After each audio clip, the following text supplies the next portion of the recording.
Bonjour. Alors, aujourd'hui je vous reçois chez un ami qui a eu la gentillesse de me prêter son appartement et surtout sa petite terrasse au cœur de Paris. Je vais vous expliquer la fabrication du sandwich parisien. Voilà. La croûte, la mie, très important. J'en profite d'ailleurs pour vous expliquer une expression très utilisée en français, le casse-croûte. Alors, le casse-croûte à l'origine était un outil qui permettait de broyer la croûte pour les personnes âgées. Donc on a inventé un outil qui s'appelait le casse-croûte. Et par extension, l'expression a désigné à la fin du 19e siècle le repas rapide et sommaire que prenaient les ouvriers. Et par extension encore, aujourd'hui, le casse-croûte désigne un repas très rapide ou tout simplement un sandwich. Par exemple, si je prends la voiture et que je fais un long voyage, je peux dire je vais préparer un casse-croûte pour la route. Alors, deuxième étape, ouverture de la baguette. La baguette ouverte, je beurre l'intérieur de la baguette. Je tartine. Ça, c'est l'expression tartiner. Vous voyez, j'étale le beurre sur la mie de pain. Après, deuxième étape, jambon blanc. Comme je suis une fille et que je surveille ma ligne, j'enlève la couenne, la partie la plus grasse du jambon, mais pour les vrais amateurs, vous pouvez garder la couenne, et je mets mon jambon à l'intérieur de mon sandwich. Voilà, alors ça, ici c'est la base, c'est le fondamental du sandwich, du jambon beurre. Évidemment, après, vous pouvez varier, vous pouvez ajouter des cornichons, voilà, autant que vous voulez, pour les amateurs.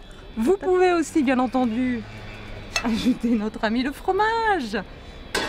Allez, on y va. Voilà. Voilà. Et maintenant, dernière étape, la plus délicate, fermeture du jambon beurre. Et voilà, mon sandwich préparé avant de partir pour notre petite balade. À tout de suite.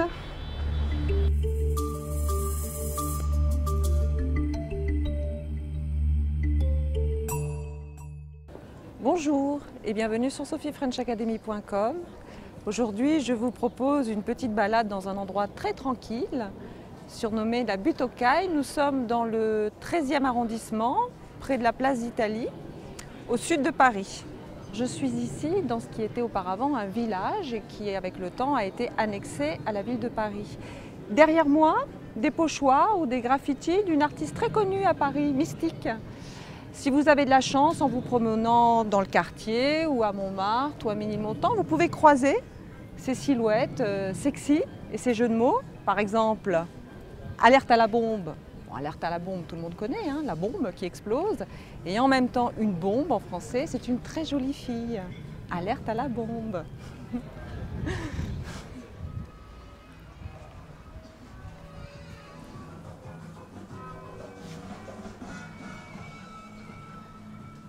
Alors, dans le fond, vous avez un autre pochoir de Mystique.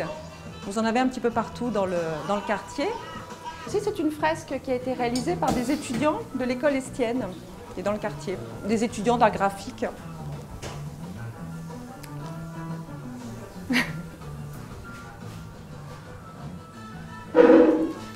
Bonjour.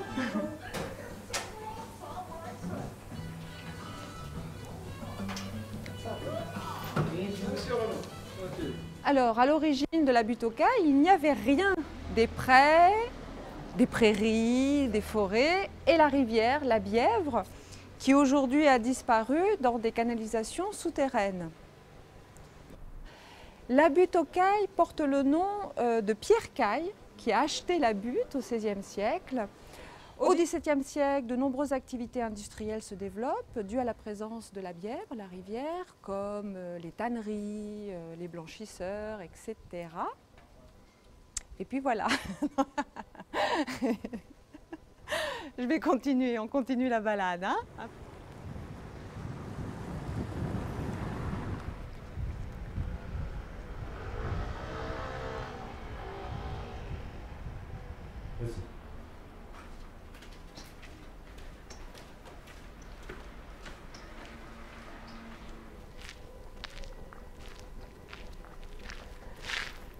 Alors ici, on est dans ce qu'on appelle la Petite Alsace.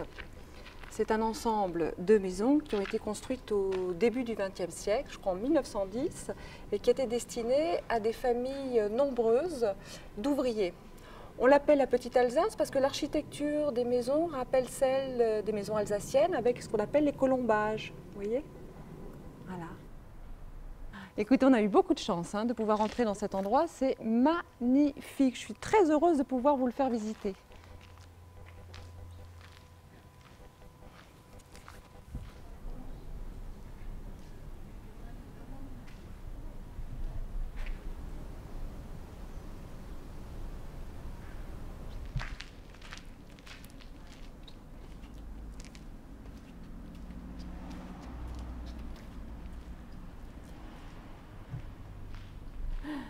Voilà, la Petite Alsace.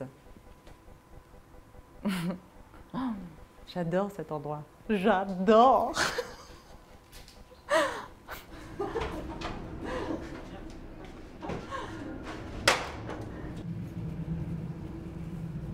Et vous pouvez observer que la butte a conservé en fait l'apparence qu'elle avait au début du XXe siècle. Grâce à quoi? Grâce au sous-sol, parce qu'avant c'était des carrières de calcaire, donc le sous-sol est trop fragile pour construire des grands immeubles. Voilà, ça c'était la chance de la butte aux Cailles qui a conservé son caractère d'origine.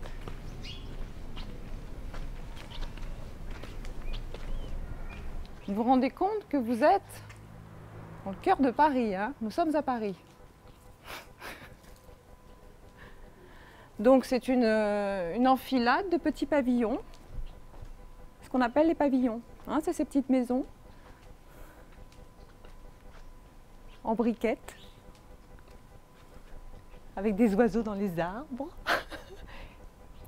et des fleurs. Oh, j'adore!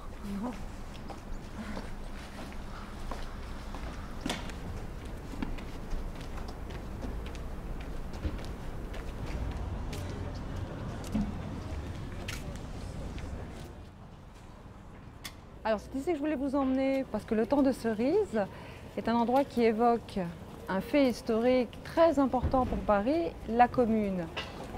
Le Temps des Cerises, pourquoi? C'est une chanson qui s'intitule Le Temps des Cerises, qui est une chanson qui a été écrite en 1866 ou 60, je ne sais plus, qui à l'origine était une chanson d'amour, qui fêtait l'arrivée du printemps et qui parlait aussi d'un chagrin d'amour.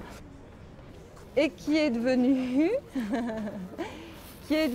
l'hymne des communards de la Commune de Paris, chanson révolutionnaire.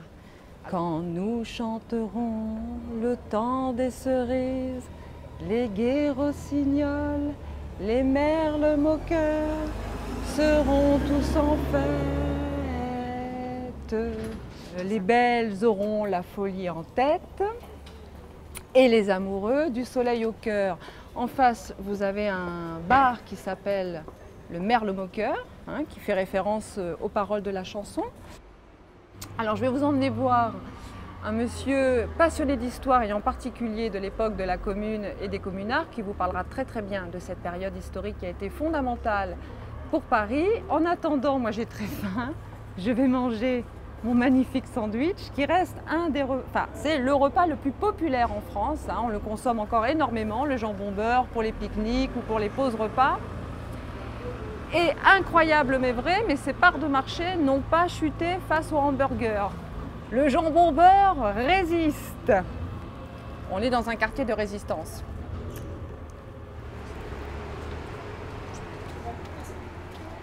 Toc toc toc. Pardon. Merci, au revoir. Bonjour. Laurent, enchantée. Sophie. Nous sommes ici à l'association des Amis de la Commune. L'esprit de la Commune, en 2012, à Paris, Qu'est-ce qu'il en reste? En 2012, il en reste encore beaucoup, puisque nous luttons toujours contre le travail de nuit, le travail des enfants, le logement, le blocage des loyers, et puis beaucoup d'autres revendications que porte l'ensemble de la classe ouvrière et qui avaient été obtenues de haute lutte pendant la Commune de Paris. La Commune, c'est une révolte collective contre le défaitisme du gouvernement français qui avait lamentablement perdu contre les armées prussiennes. Et une très grosse partie du peuple de Paris s'est révoltée et a fait face à l'armée prussienne. Donc il y a eu une alliance entre le peuple, les ouvriers et les militaires qui se sont retournés contre le gouvernement en place. Tout à fait, c'était la garde nationale qui se sont organisés en comité d'arrondissement. Ce sont la solidarité, l'anticapitalisme. Donc nous réfléchissons pour un autre monde, parce qu'un autre monde est possible. Merci beaucoup pour ce rappel historique, c'était passionnant. Revenez quand vous voulez. Merci. Tous les étrangers sont bienvenus chez nous, nous sommes internationalistes. On va tous vous faire membres chez Sophie French Academy. Tous les étudiants seront membres de l'association des Amis de la Commune. Bienvenue. Voilà. Merci beaucoup.